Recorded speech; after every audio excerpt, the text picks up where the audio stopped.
ইমামের পিছনে নামাজ আদায় করার সময় মুক্তাদির ভুল হলে করণীয় কি জানতে চাই। ইমামের পিছনে যদি মুক্তাদির ভুল হয় তাহলে দেখতে হবে সে ভুলের ধরনটা কেমন। ভুল তিন প্রকারের হতে পারে। এক, কোনো ফরজ তরক হয়ে গেছে। দুই, কোনো ওয়াজিব ছুটে গেছে।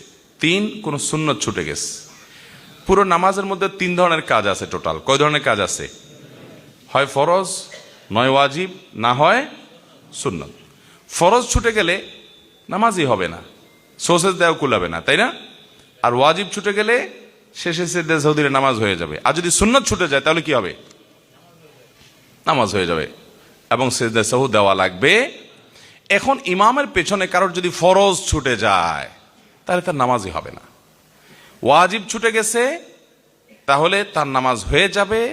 ব্যক্তিগতভাবে যদি নামাজ একা একা নামাজ পড়তে গিয়ে যদি আপনার ওয়াজিব ছুটতো তাহলে সিজদা সাহু দেওয়া লাগতো। যেহেতু ইমামের পেছনে আছে, যেন পার্থক্য হলো তার সিজদা সাহু দেওয়া লাগবে।